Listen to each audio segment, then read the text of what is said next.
नमस्कार, रेशूज किचनमध्ये आपल्या सर्वांचे खूप खूप मनापासून स्वागत। आज आपण बीटामध्ये गूळ घालून अशी एक मस्त व पौष्टिक रेसिपी बनवणार आहोत। मोठेच काय, अगदी मुलंसुद्धा हट्टाने बोलतील की मला रोजच असा डबा दे। तर चला पाहूया अशी कोणती रेसिपी आहे। तर त्यासाठी इथे मी 2 मीडियम साईजचे बीट घेतलेले आहेत। वजनाने म्हणाल तर पाव किलो बीट आहेत। तर माझ्या मुलाने हे मला अगदी स्वच्छ धुवून दिलेले आहेत, कारण याला माती असते। तर बीट असं स्वच्छ धुवून घ्यायचं। आता यानंतर विळीने किंवा सुरीने याचा जो पुढचा देठाचा भाग आणि जो मुळाचा भाग असतो तो पूर्ण काढून टाकायचा। यानंतर सुरीने किंवा अशा पद्धतीच्या पिलरने याची जी वरची साल असते ती सुद्धा काढून टाकायची। तर मी ते पिलरचा वापर केलेला आहे। तर पिलरने अगदी हळूवारपणे म्हणजे कमी प्रेस केलं तर अगदी पातळ साल निघते, किंवा हेच काम आपण सुरीने सुद्धा करू शकतो, पण अगदी सांभाळून करावं लागतं। तर अशा पद्धतीने आता आपण दोन्ही बीटांची साल काढून टाकूया। तर आता दोन्ही बीटांची साल काढलेली आहे। यानंतर सुरीने किंवा वेळीने याचे तुकडे करून घ्यायचे। तर मी आता इथे सुरीने याचे तुकडे करून घेत आहे। तर आपल्याला याचे तुकडे ना खूप मोठेही करायचे नाहीत आणि अगदीच छोटेही करायचे नाहीत। इथे आपण आपल्याला पाहिजे तशा आकारात हे बीट कापून घेऊ शकतो। तर मी इथे आपण जसा कांदा कट करतो अगदी त्याच पद्धतीने मी इथे बीट कट करून घेत आहे। आणि बघू शकताय हे बीट किती अगदी लाल भडक आहे। असंच बीट आपल्याला इथे वापरायचं आहे।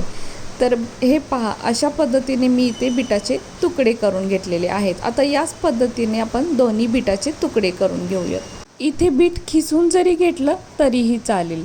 बीट आपल्यासाठी किती पौष्टिक आहे हे सर्वांनाच माहिती आहे, पण बीट खायचं म्हटलं तर लहानांनाच काय, मोठ्यांना सुद्धा नको वाटतं। पण जर ही रेसिपी केली ना तर लहानांपासून मोठ्यांपर्यंत अगदी सर्वजण हट्टाने मागून खातील अशी ही रेसिपी आहे, आणि बनवायला सुद्धा जास्त वेळ लागत नाही। तर आता इथे मी बीटाचे अशा पद्धतीने मीडियम साईजमध्ये तुकडे करून घेतलेले आहेत, आणि बघू शकताय काय लाल भडक हे बीट दिसत आहे। आता आपण हे बाजूला ठेवूया व इथे मी एक छोटीशी गुळाची ढेप घेतलेली आहे। तर वजनाने म्हणाल तर पाव किलो गुळ आहे। तर बीट सुद्धा पाव किलोच आहे, तर इतका गुळ आपल्याला लागणार नाही।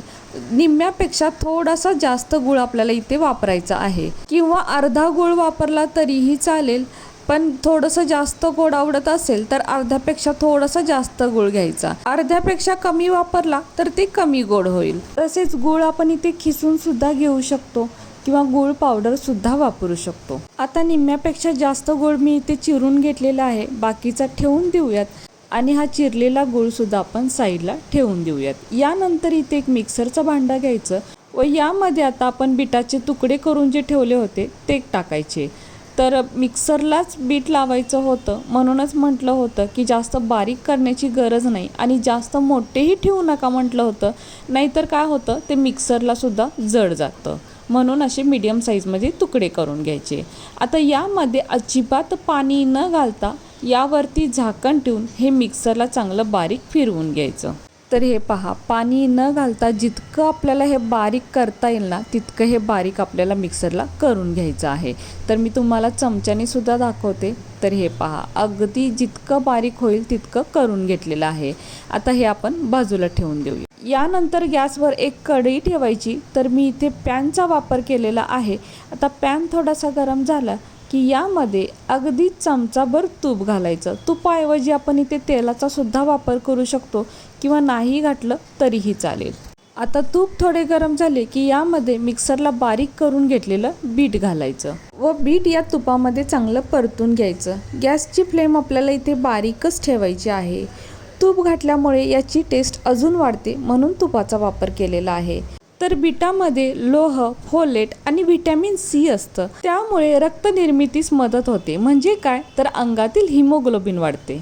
तसेच यामध्ये असलेल्या नायट्रेट्समुळे रक्तवाहिन्या सैल होतात आणि रक्तदाब कमी होण्यास मदत होतं। म्हणजेच काय, तर बीपी नियंत्रणात राहण्यास मदत होते, रक्ताभिसरण सुधारण्यास मदत होते, त्यामुळे हृदयाचे आरोग्य चांगले राहते। तसेच शारीरिक ऊर्जा व सहनशक्ती वाढवण्यास मदत होते, पचन सुधारते व यामध्ये असलेल्या अँटीऑक्सिडंट आणि जीवनसत्वांमुळे रोगप्रतिकारशक्ती वाढण्यास मदत होते।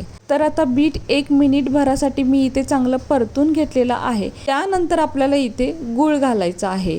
तर मगाशी जो आपण चिरून ठेवलेला होता, वजनाने सांगायचं झालं तर 150 ग्रॅम इतका गूळ, आणि वाटीने सांगायचं झालं तर 1 वाटीला थोडासा चढ आपण इथे गूळ वापरलेला आहे. गुळाऐवजी आपण इथे साखर सुद्धा वापरू शकतो, पण गूळ सुद्धा आपल्यासाठी पौष्टिकच आहे. गुळामध्ये कार्बोहायड्रेट्स असतात, त्यामुळे शरीराला पटकन ऊर्जा मिळते, पचनास मदत होते. म्हणून म्हणतात जेवल्यानंतर थोडा तरी गुळाचा खडा खावा. गुळामध्ये सुद्धा लोह असतं, जे आपलं रक्त वाढवण्यास मदत करतं. तसेच गुळामध्ये सुद्धा कॅल्शियम, पोटॅशियम, मॅग्नेशियम आणि फॉस्फरस सुद्धा असतं. गुळामुळे शरीराला उबदार ठेवण्यास मदत होते, म्हणून पावसाळ्यात किंवा हिवाळ्यात गुळाचे सेवन केले जाते. तर गूळ यामध्ये चांगला मिक्स करून घ्यायचा. आता पहा, उष्णतेमुळे म्हणजे जसा गूळ गरम होईल तसा तो वितळायला चालू होतो. तर बीटाच्या रसामुळे आणि गुळामुळे हे मिश्रण थोडंसं पातळ होतं, पण यामध्ये आपण अजिबात पाण्याचा वापर न केल्यामुळे हे आटवायला सुद्धा काही वेळ लागत नाही. तर आता आपण गॅस थोडासा लो टू मीडियममध्ये ठेवला तरीही चालेल. तर आता इथे आपण बीट शिजवून वगैरे काही घेतलेलं नव्हतं, पण हे पाणी आटेपर्यंत ना बीटसुद्धा चांगलं शिजलं जातं. बीट शिजायला काही वेळ लागत नाही, आणि आपण हे बीट मिक्सरला बारीक करून घेतलेलं आहे, त्यामुळं तर ते पटकनच शिजलं जातं. बीट जर शिजवून घेतलं तर तितका पौष्टिकपणा यामध्ये राहत नाही, आणि ते आटवायला सुद्धा खूप वेळ लागतं. पण बीट न शिजवता आहे असं वापरलं तर यामध्ये पौष्टिकपणा टिकून राहतो, आणि हे आटवायला सुद्धा जास्त वेळ लागत नाही. जर यामध्ये आपण साखर वापरली तर बीटाचा कलर अगदी लाल भडकच राहतो, पण यामध्ये आपण गूळ वापरलेला आहे, त्यामुळे याचा कलर थोडासा बदलतो. आणि हे परतवताना मध्ये मध्ये उलटण्याने थोडंसं प्रेस करायचं, म्हणजे गुळाचे खडे सुद्धा अगदी पटकन फुटतात, आणि बीटसुद्धा अजून छान असं स्मॅश होतं. तर हे पहा, अशा पद्धतीने थोडंसं हे परतून घ्यायचं. तर आता एक 5 ते 7 मिनिटात आपण बघू शकतोय हे मिश्रण पहिल्यापेक्षा थोडंसं घट्ट झालेलं आहे. तर आता यानंतर काय करायचं, पुन्हा गॅस बारीक करायचा व यामध्ये आता 1 चमचा म्हणजे अर्ध्या लिंबाचा रस घालायचा. तर बिया काढून इथे मी लिंबू पिळून घेत आहे. लिंबू वापरल्यामुळं काय होतं, याची पौष्टिकता अजून वाढते आणि हे टिकण्यास सुद्धा मदत होते. लिंबूऐवजी आपण व्हिनेगरचा सुद्धा वापर करू शकतो, पण सगळ्यांच्या घरी लिंबू हा असतो, त्यामुळे इथे लिंबाचा वापर केलेला आहे. तर लिंबू वापरल्यानंतर फक्त 1 मिनिटभरच परतून घ्यायचं आहे, कारण लिंबाच्या रसामुळे हे थोडंसं पुन्हा पातळ मिश्रण होतं, म्हणजे सैल होतं. तर पुन्हा मिनिटभर परतल्यानंतर पुन्हा हे थोडंसं घट्ट होण्यास मदत होते. आता यानंतर यामध्ये अर्धा चमचा वेलची पावडर घालायची. तर वेलची पावडर घालणं अगदी ऑप्शनल आहे, पण वेलची पावडरचा स्वाद यामध्ये खूपच छान लागतो. आवडत असल्यास आवर्जून वापरा, यामुळे खरंच खूप टेस्टी होती ही रेसिपी. तर वेलची पावडरसुद्धा यामध्ये छान मिक्स करून घ्यायची. आणि आता आपल्या लक्षात आलंच असेल की आपण इथे कोणती रेसिपी बनवत आहोत, तर आपण इथे बीटाचा जाम बनवत आहोत. तर आता इथे बघू शकताय, फक्त अजून 2 मिनिटातच हे छान असं घट्ट झालेलं आहे. तर यापेक्षा जास्त घट्ट नाही बनवायचं, कारण थंड झाल्यानंतर हे अजून थोडंसं घट्ट बनतं.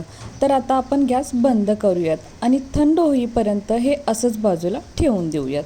तर आता हे पूर्णपणे थंड झालेलं आहे. मी पॅन खाली उतरून घेते.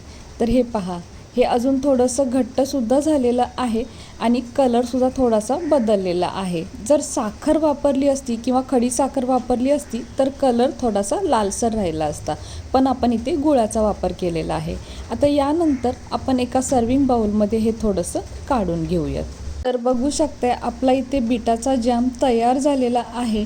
आणि खरंच हे पहा, पाहूनच तोंडाला पाणी सुटतं. अगदी छान असा हा जॅम तयार होतो. आता मी इथे एका प्लेटमध्ये चपाती घेतलेली आहे. आता आपण चपातीला जाम लावून घेऊयात. तर मी इथे 1 चमचाभर जाम घेतलेला आहे आणि तो असा सगळीकडे पसरवून घ्यायचा. तर चपातीवरती पहा, अगदी छान कलर आलेला आहे याचा. मुलांना जाम म्हटलं की खूप आवडतो. जर विकतचा जाम घ्यायचा म्हटलं तर त्यामध्ये केमिकल असण्याची शक्यता असते, पण घरामध्ये असा पौष्टिक जाम बनवला तरीसुद्धा मुलं आवडीने खातात. तुम्ही एकदा हा जाम नक्की करून पहा. आणि बघू शकताय, मी आता चपातीला लावून घेतलेला आहे. आता आपण या चपातीचा रोल करूया. मुलांना आपण हा डब्याला सुद्धा देऊ शकतो. मुलं तर रोज डब्याला हेच दे बोलतील. चपाती किंवा ब्रेडला सुद्धा हा जाम लावून आपण खाऊ शकतो. आता आपण हा टेस्ट करून पाहूया. वाव, खरंच खूप छान. अगदी विकतचा जाम तुम्ही विसरून जाल, इतका टेस्टी जाम झालेला आहे. तुम्हाला पटणार नाही, तुम्ही एकदा नक्की करून पहा. तुम्हाला नक्कीच पटेल की खरंच खूप हा भारी बीटाचा जाम तयार होतो आणि अगदी मुलंसुद्धा आवडीने खातील याची गॅरंटी आहे. तर तुम्ही एकदा नक्की करून पहा. पौष्टिक आहे आणि टेस्टीसुद्धा आहे आणि झटपट बनतो. कमी साहित्यात बनतो, घरातीलच साहित्यात आणि 2 ते 3 साहित्यातच तयार होतो आणि अगदी वर्षभर टिकतो. आपण हा डब्याला सुद्धा देऊ शकतो किंवा छोट्या भुकेसाठी किंवा ब्रेकफास्टसाठी ब्रेडवरती लावून सुद्धा अगदी खूपच टेस्टी लागतो. तर कशी वाटली तुम्हाला ही आजची रेसिपी जर तुम्हाला आवडली असेल तर आपल्या माणसांसोबत नक्कीच शेअर करा. आणि हो, व्हिडिओ जर तुम्हाला आवडला असेल तर प्लीज आपल्या या व्हिडिओला एक लाईक नक्कीच करा. नवीन असाल तर चॅनलला सबस्क्राईब करा, सोबत बेल आयकॉन प्रेस करा, म्हणजेच मी बनवलेले असेच नवनवीन रेसिपी सर्वात आधी तुम्हाला मिळतील. आता पुन्हा भेटू अशाच एका नवीन रेसिपीसोबत.